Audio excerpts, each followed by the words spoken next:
Little Mermaid 2.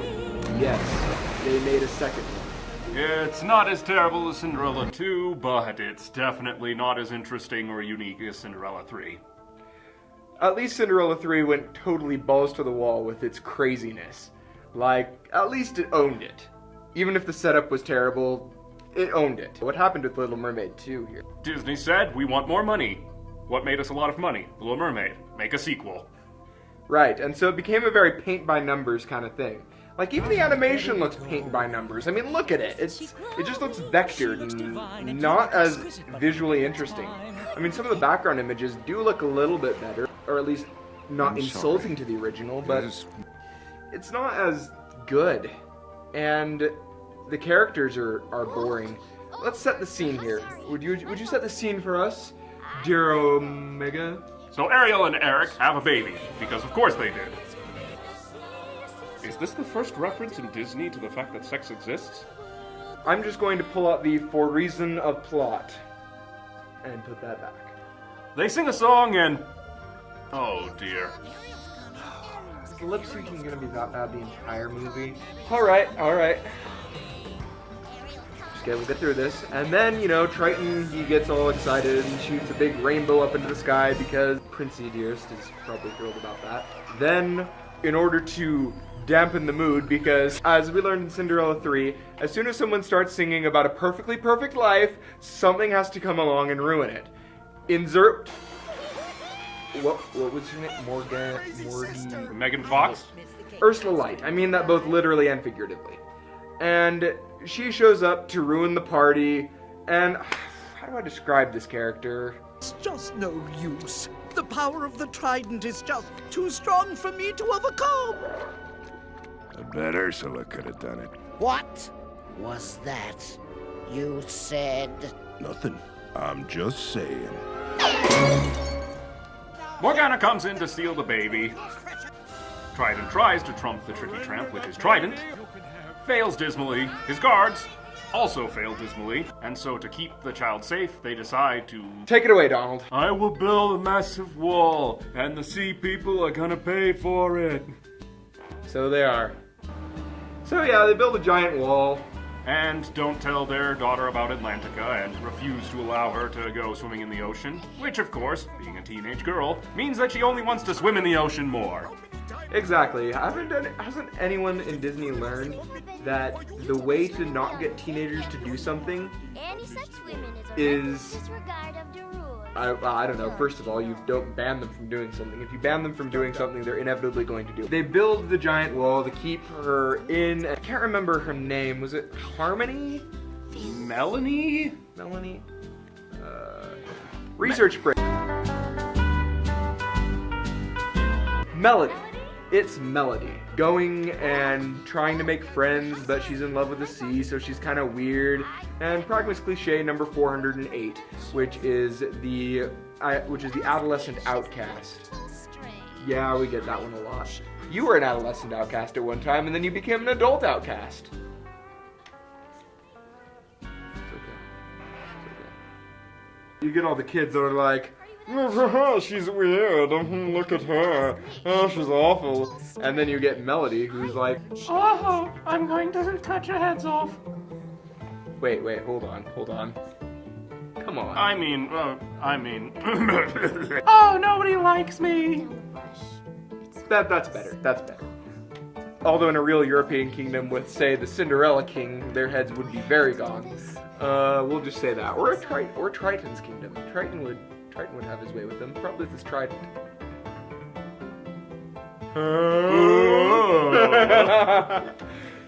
So... Still no answer to where the queen is. Yeah, still no. Who knows what happened to her. Ariel is trying to make amends with her daughter and is finding out that having a disobedient teenager actually kind of sucks. It's about time she learned. I'm grateful. Yeah, and Melody is really mad at her parents for not telling her about Atlantis or the sea. And decides to keep disobeying them by going to an evil maid. Hang on. Are you sure this is the Little Mermaid? Because we have a rebellious teenage daughter and she's gonna go to the Dark Magician in order to change species because they want something that their parent has forbidden. Exactly, they want something more. Even though Melody's a princess and can have literally anything in the kingdom. And her parents are royalty, and... Are you sure this is Little Mermaid 2? When are they gonna learn?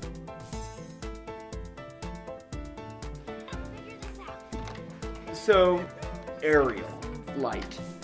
So, Ariel Light goes to Ursula Light, and... Okay, hold on. Remind me how the distances work in this? She arrived at the, ice place really, really fast. Well, as you can see from this map, Is where the scoundrel lives. I don't get how it works either. Are they really far away? Because it seems like they got to both places within a day. Which begs the question, how on earth did Triton search for 12 years and not find the dang place? Things start working again, for a reason of plot. Again, his military, those guys, are obviously ineffective. She goes to Ursula Light, and Ursula Light does some weird magical stuff with Ursula's magic juice. That's not going to be questioned. We're not going to say it if Disney doesn't want to say it. I don't know, the Cinderella cover art there just... Why do you guys keep putting that up? Take it down. Get rid of it! Ursula Light uses Ursula's magic and makes her into a mermaid all of a sudden, because that's creative, I guess. She gets to swim around, and then she meets Timon and Pumbaa Light. Except they're far more obnoxious. Are these people really necessary? And the judges say... These characters, to say they're irritating is an understatement. They're really irritating. Although it is kind of funny that we have this tiny, tiny little penguin who wants to be some great hero. Almost reminds me of Captain Quark. Except Captain Quark is sometimes funny, and this guy is sometimes tolerable. But they do come with a very, very, very, very, very, very catchy song. Most enjoyment we've had in the... You're not wearing a watch. The strap broke. That song is right up there with DuckTales. It's gonna be stuck in your head all week. It's not nearly that bad. I mean, it's at least tolerable. And Little Mermaid 2 has one major thing right that Little Mermaid didn't get. One major thing, right? Melody didn't do this for a boy she just met and only saw once. Woohoo! Basic character development. That's about time. I was worried that Disney was going to use that trope forever. They, you know, kind of like beating a dead horse with another dead horse. Oh, don't do that to Derpy. Take that away. The lack of originality in this plot is staggering. So yeah, she grabs the trident, her locket falls down, and so then Triton comes back, discovers that it was actually Melody that took the trident, but not before he turns Ariel back into the Little Mermaid, or not so little anymore. Okay, quick side note, why on earth is Ariel not like a day older than when she did 12 years ago? Why doesn't Eric not look a day older than he did 10 years ago? Well, who cares about Eric? He's generic. Generic Eric. Come on, at least they made Flounder older and gave him a not better voice. But they did give him a dad bod. And a brood of children that are making the Beverly Hillbillies look like Albert Einstein. I'm not a fan of the redesign of Flounder. In fact, I just wish Flounder would go away, honestly. And the nice thing is that he mostly does. But that's another problem with this. One of the things we loved about Little Mermaid is that the slapstick was on point.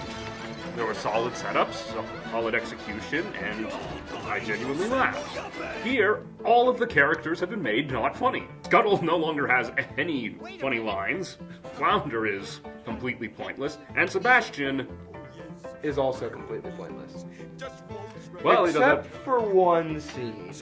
You know, when I was a teenager, you couldn't get me out of my shell for nothing. I had this high squeaky voice and these itty bitty little pictures. And then one day, boom! I sound like Caruso. And these whoppers pop out. He said it, not me. Anyway, Disney, you are perverts. So if you don't want to hear about the end of the movie, the very, very, very predictable end of this movie, go to this timestamp right here.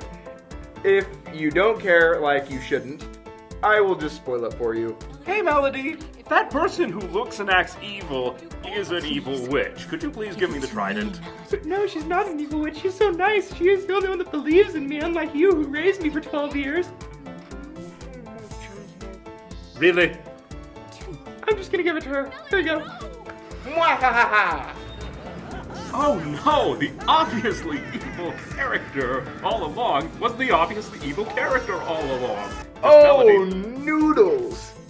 So Morgana goes on her rampage, except she doesn't get a god bod like Ursula. Instead, what she does is she creates these ice things randomly because they're easier to animate. No, I'm not going to do it. Yes, you are. No, I am not. Yeah, you are. I am not going to make that joke. Let it go.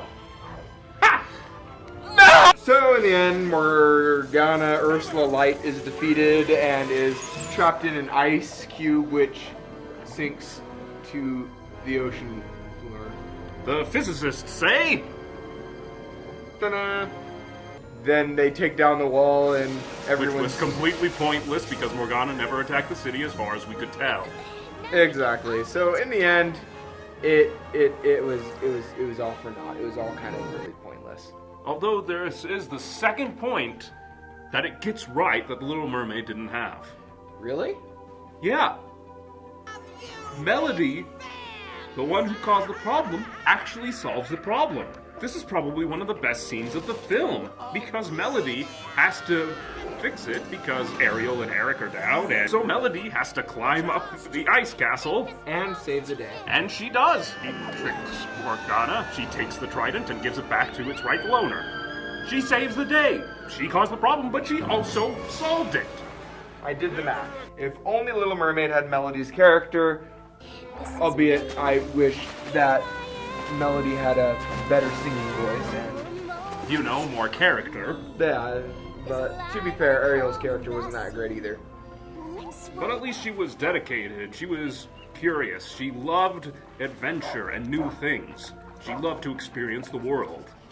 Whereas Melody seems very kind of cardboard cutout-ish. So honestly, one thing I wish is that Ariel had the morals of Melody. That's what I would have liked from that's what I would have liked from the first Little Mermaid. And from Little Mermaid 2, I wish Melody had the same quirks and personality that Ariel had. It's kind of a shame that these sequels get so little money to work with, because it means that off the bat you're working with a lot less creativity. You're working with a lot less manpower. But it is interesting that the sequels do try and do things in a different way. Sometimes. A lot of the stuff they do is pretty much the same. They did do some different things. They kind of updated the story, but honestly, it was still the same story. And even though there are a couple of character traits that are worth admiring, most of the characters just aren't as funny or as interesting as they were in the first one. Which is a real shame. Partly because the first one's characters weren't even that good to begin with, and then they take another downgrade. Plus, all of the comedy is wasted. We don't have the same quality of setup or punchlines with the comedy in this one, which means that a bunch of characters that we loved from the first one are completely wasted here. And it's so sad to see that. Like Scuttle or Sebastian, for instance. Now, without further ado, I'd say let's get to the ratings on this thing. Story we give 57 out of 100. There are some updates and some explanations for the logic, even if there are a couple of plot holes. But it does have some interesting points to it. But it's still not as good as the first one's story. Plus, the unoriginality just takes away from the entire experience. Which leads us to characters, which we rated a 31 out of 100. Now, the characters were horrendous. The only character that may have been the saving grace of the film was Melody, and even she was not very good. Her character development was, frankly, pretty awful, although she did resolve her problems at the end, which is why we didn't rate it even lower. The fact is that the characters that are supposed to be funny are not, the characters that are supposed to be intelligent and dramatic are also not, and the villain is not given good motivation nor good backstory. The animation is 57 out of 100. The backgrounds are pretty good, but overall just the quality of the animation feels very phoned in. The music we gave a 62 out of 100. This is not Alan Menken. The songs are not classical songs such as those from the original film. However, they're also not terrible. They are forgettable at best, but not annoying. Overall quality we give 60 out of 100. There's definitely some effort being put in, but the unoriginality of the story and the plot holes and the lip-syncing problems take away from what could have been a much better experience. Again, it's not the fact that it's a Disney sequel that makes it bad, it's the fact that the people working on it treat it like a Disney sequel. They didn't put in enough love and care to make it as good as it could have been. That leaves us with an average rating of 53.4 and a recommendation to skip it. It's definitely not as good as the first one, either in the animation, or the music, or the characters. The whole story is definitely a copy of the first one, just with a slight reverse because she wants to become a mermaid. Go watch something else. Or, if you want to watch something, watch Little Mermaid again. At the very least, Little Mermaid, the music and animation are very good at telling the story. Here it feels more like an afterthought. And that's our review of Little Mermaid 2. I'm glad you guys could join us today. If you liked this video, toss it a thumbs up. And, we know you love us. Hit the subscribe button. It's right down there. Seriously, hit it. We'll love you forever. Pragmus Omega will give you a kiss. No, I won't. No, he won't. But it's okay. You can actually put your fist on the screen. Yeah, come on, put your fist on the screen. Put your fist on the screen right now. Give us a fist bump. Put your fist on the screen right now. You have no friends. And if you really love us and want to support simple guys like us, consider donating to our Patreon. It's right there, right here. You can click on it, it'll take you there. It's like magic, it's technology, people. Be grateful for it. Anyway, that's all that we got. Have an excellent day. Insert catchphrase.